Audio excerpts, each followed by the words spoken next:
Welcome to the ATX Pest Podcast, episode 12, cockroaches. Welcome back. Hopefully you've been listening to these podcasts every week. If you're a first-time listener, welcome. Hope you like, subscribe, share, all that stuff you heard a million times. It'd be much appreciated. I do these podcasts for a couple reasons. Number one, selfish reason. I do it for content for my website, help my business, of course. But I also do it for just as much reason of the selfish one is to help people. I like helping people. So it's not a lot of things I can probably help people with as far as my skill set goes. Typically there's a few things, but this is the main thing, so I can use my knowledge to give people some free advice at times, and then of course I'd be happy to have you call me, try our service out at my company. I'm local in Georgetown. Name of the company is Foam Pest Control. If you mention this podcast, I'll give you a very, very good discount, and I'm not going to tell you what that is. You'll have to call to find out, or email or text me. I'll give you the info how to get a hold of me at the end. Or if you just want to call in, email, whatever, ask a question, glad to do that free of charge. I'm busy, so bear with me on getting back to you. I usually get back fairly quickly. So summertime's a little harder though. Okay, so bear with me. Anyways, cockroaches is a topic today. And primarily two species are the most common species we deal with in, the Austin area here, in Central Texas, I should say, is the most two common species that we deal with is number one, the American cockroach, and number two, the German cockroach. Okay. American cockroaches will kind of start talking with, I'm not going to start anything. I'm not going to have any structure to this. I don't care. So I'm just going to keep talking. Okay. Cockroaches in general have what we call a gradual metamorphosis, which is their life cycle. Okay. Like us, what do? We're birthed and we start off as infants, then we become toddlers, and then we become, teenagers, whatnot, and then adults, right? So there's a gradual process there of our growth, right? So same thing for insects, arachnids. Some have complete, which is a different. We won't get into the whole entomology and life cycle thing, but the reality is that they're gradual, and what that means is they'll start off in the egg stage. So obviously females will lay eggs. They will emerge from those eggs, and then eventually, and then they'll become nymphs. That's the nymphal stage. And then they're going to kind of morph into an adult. That's why they call it gradual. So what they're missing in there is the larval stage. Typically, if you have a complete metamorphosis, you're going to be an egg, and then you're going to go into the larval stage, kind of like flies, eggs, and then you'll see, or like mosquitoes are the best example people usually understand, is that they'll lay eggs. Females lay a raft of eggs in say, some stagnant water, right? And then they emerge as these little wigglers, they call them. That's larval stage. So this is kind of eliminating and kind of passing up the larval stage, okay? And so American cockroaches, probably the most common cockroach that we encounter as homeowners, business owners even, warehouses, especially in further you get into actual city limits of Austin, it gets worse.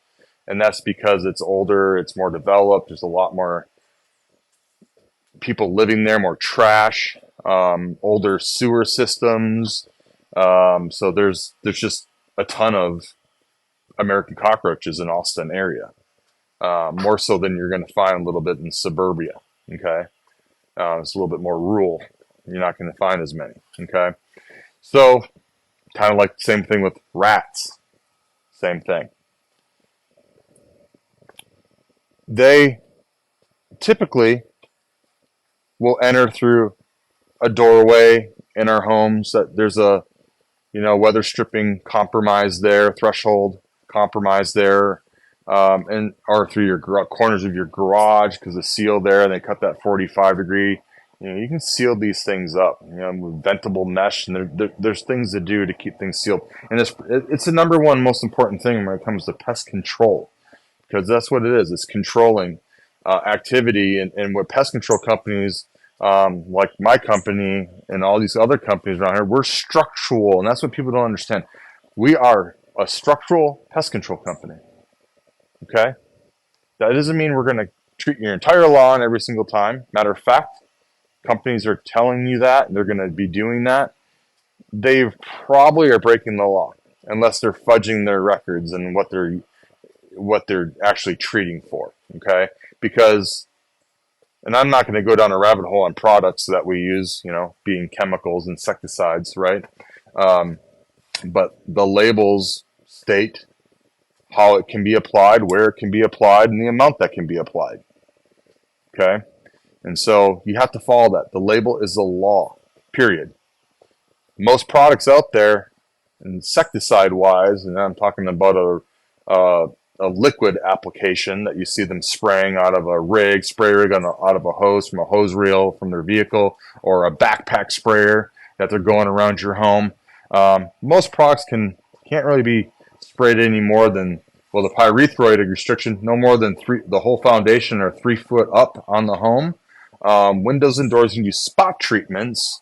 Eaves, you can do spot treatments. But as far as a barrier treatment goes, no more than 3 feet up. And typically, on average, most products no more than really 6 feet out, 7 feet out maybe. So there's some ways to get around some things, and use some granules, and now you can extend that barrier. We do the same. Of course, we want to get a good kill and treat as much area around there that's needed. So it's common that most companies will do that. So we'll incorporate a lot of different techniques and equipment and products, different types of products to accomplish all that. So anyways, American cockroaches, number one, probably most recognized and hated cockroach, because they're encountered more than the German cockroach. German cockroaches are no bueno, okay? You don't want either one of them in your home, but usually American cockroaches is just kind of a one-off. They're actually classified as occasional invaders. And they're occasionally you're gonna see one slip inside your home because you have some type of sealing issue. So seal your house up. Okay. Now with German cockroaches, they don't come from outside. And that is why pest control companies all don't guarantee them, don't warranty them. Okay. Because there is nothing we can do to treat and prevent them. They don't come from the outside, mulch or lawn area or your trees outside. We can't stop them, from getting in because they're not coming from there. They are brought into the home. Just like bed bugs, which kind of refer to them as hitchhikers. So typically, German cockroaches are brought into the home and they infest the kitchen because that is the most ideal place they want to be. Food, water, and shelter. Get in your wall voids, cabinets. There's food there. They got the sink. They got dishwasher. There's moisture there. It's inside of a home is ideal, ideal conditions, temperature-wise. I mean, hey, they just hit the jackpot. They're setting up shop, and they're not going to go anywhere, and they're just going to continue to get worse and worse. Okay, so they're typically brought in from used appliances. Is one of the number one ways I see it happen. Okay, someone gave you, or you went and purchased from a garage sale, an old, secondhand toaster, oven, refrigerator. You put a refrigerator in your garage. It's happened multiple times. I've seen that with customers. All of a sudden they got German cockroaches, and like, how the heck did I get this? And First thing you always ask, have you gotten any new appliances or used appliance, or even new appliances? Sometimes you never, it can, I've seen it happen. Not obviously as common, but they have rent centers are the worst, and I'm not going to name names of the different rent centers, but when at my time in New York, I actually serviced a chain of them, and I'd go there, and we had to do a bed bug preventative, and so on all the showroom, we'd find bed bugs. And guess what? Behind it, where they had all the washers and dryers, all the washers and refrigerators and whatnot, dishwashers would have German cockroaches in them. And guess what would happen? Somebody would come rent those, and they'd have them in the back. Well, guess what they did? They loaded up those used washers or dryers and stoves and whatnot, refrigerators, and they would go bring them to the next person that was going to rent them. And they came with German roaches or bed bugs and couches and chairs and furniture in general. So it's and I understand, sometimes you have to do what you have to do to credit may not be good. You have to rent. You have to have couches. You got to have something to sit on. You got to have something to keep your food cool. I understand, but do your due diligence and really inspect that and question them. And they're gonna say, "Oh yeah, well we have pest control." Usually that's a lie, because when they did the bed bug preventative, they'd be with some product called Sterifab, and they would be spraying that in the back, but that's all they would be doing. And yeah, if you contacted one directly, sprayed them, it was going to kill them. But did no residual. It did nothing for any further protection, and they're not thorough enough, and activities have been missed. So you end up bringing that into someone's home, and over time, they just get infestation and gets worse. Okay, so stay away from them if you can, or really inspect it before it gets into your home when they come to deliver it. It's very important. So they're hitchhikers. So that's always a special service. We do at my company, we do a very extensive, what we call flush out treatment. We're flushing them out of wall voids, taking electrical covers off, getting inside the walls, pulling out refrigerators, getting inside the back of motors, and then taking out dishwashers. I mean, you have to get behind things underneath. You gotta get down on your hands and knees and work. Okay, so we do that. I'm outside, by the way. If you hear some noises, there's some loud birds just now. It kind of made me turn around and look. So if you hear any weird noises going on, I'm actually outside because it's actually nice out and not so hot at the moment. So I figured I'd walk around out here and do this episode. So anyways, lost my train of thought. Doesn't matter. We're just going to keep talking. So with German cockroaches, it takes a special treatment. All right, I remember what I was saying. So we do what we call a flush out service on their initial service. We use a HEPA vacuum to vacuum up as much as we can as we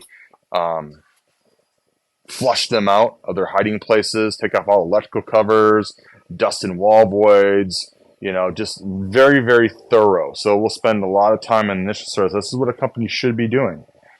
There's other ways to skin the cat. Some people have their different protocols. This is just the best way that I have found over my almost 18 years doing this. And I've been at different companies that do it differently. I took all the good things and came up with my own protocol, and this is what I believe in. And then we'll come back and do follow-ups and different baiting techniques, and there's a good bait dust out there that we utilize now, and we get rid of them, period. Couple treatments, max, they're gone. We're very transparent on price. It's not cheap. You can expect to spend anywhere from $300 to $600 plus. It just depends. For German cockroaches, it's not cheap. It just really depends on how bad of an infestation, and so that tells you right there The worse the infestation, obviously the more money. So if you suspect you have them, you better call and do something about it right away. Because if you wait, it's going to cost you a lot more money. Okay, so if you suspect you have German cockroaches, most companies, like my company, will do some free inspections, give you a free quote. But if you just see, a bug, you're not sure what it is, do a Google search, image search on it at least, or send a picture to that company. Please don't waste their time. We have a lot of people waste their time, which, it costs a lot of money just to go to someone's house. Okay. So oftentimes when people suspect that, it's a great tool. Take a clear picture of them. Usually put like a nickel or a dime or a quarter next to it so we can get a reference of size. Okay. That's always a huge, they'll appreciate that. Okay. I know I do. So anytime I ID things, I'm an associate certified entomologist, so a lot of people will send me things at different companies at times that, I don't know everything, but, sometimes I have to go looking things up and figure things out. There's so many bugs out there, different species out there that I have to, take some time researching. And if I don't know something, then I got to call someone smarter than me. Okay. And that happens. So no one knows everything. And sometimes when you get in those different, I mentioned this before, when you get in those different stages, like from the egg to the nymphal stage, and then we have instars and things of that nature, meaning they're kind of progressing in age and like shedding their exoskeletons and growing. So at different stages of their growth, sometimes it is extremely difficult to get an ID on them. You can post a question. You can pose the question on a pest control forum group on Facebook, and these are all business owners, and you'll get 5 different opinions on one picture. Sad, but it is what it is. Okay, it's difficult. It's very difficult. So at times, okay, and that's the point too. Sometimes different cockroaches can be mistaken and for one another, and just because of going through that different stages. Now, if you had an adult German and American cockroach side by side, there's no, you're not gonna mistake one for the other. That's not gonna happen. If you are, you're an idiot. If I'm not speaking, if you're a pest control so-called professional, okay, that should definitely be able to distinguish the two. Okay, so that's a little bit about them. American cockroaches tips. Okay, how do I prevent them? Because they come from outside. Well, leaf debris is a big one. Harborage area. You don't want a bunch of brush. You want a bunch of clutter. You don't want to keep the leaf debris out there. So you don't want to have clogged gutters. Keep your landscape clean. And it'll prevent so many other issues too. So that's seal up your home. Have pest control. It's really all you can do. Okay, and that will be enough. Now you might have a one-off once in a blue moon. Got an occasional invader. Just because you see one, don't freak out. Okay. If you're seeing all different sizes and they're in your kitchen or your bathroom in the high moisture areas like that, there's a very good possibility that they're Germans, okay? Not to say they couldn't be an American or another species we see once in a while, an Oriental, which is very rare around here, actually. We don't see them often. But primarily, if you see all the different sizes through their life cycle and you see many of them and you're seeing them late at night and turn the lights on or early in the morning, you probably have German cockroaches. You need to call someone immediately. It's not something to procrastinate on because you will end up spending a lot more. The more weeks that go by, that dollar ticker is going up. Okay, so call right away. Send a picture. I'm available. And so you can send me an email to Damian, Damian, at evofoam.com. Pest.com, and that's EVOFOAMPEST.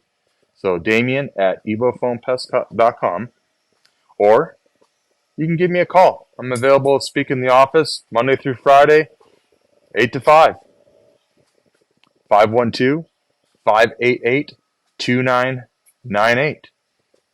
And that's my company. It's called Evo Foam Pest Control. Like I said, if you need some help, I'm here to help. You want a couple questions answered free of charge? I won't charge you a dime. So give me a call. Look forward to speaking with you. And I really appreciate you tuning in. Please like, subscribe, share all that good stuff again. It's much appreciated. I enjoy doing these. I like to continue to do these. But I'm only going to do them if it's, benefiting some folks. And it's okay if not a lot of people don't listen to this. I do it for my content too, but I would hope to start getting a little bit of a following, and it takes time for people to hear these and stumble upon these. So hopefully I don't bore you to death. I'm trying to be a little bit more natural as I speak with these as the weeks go by. So I'll get a little wild down the road. So stay tuned. Appreciate you. Y'all be good.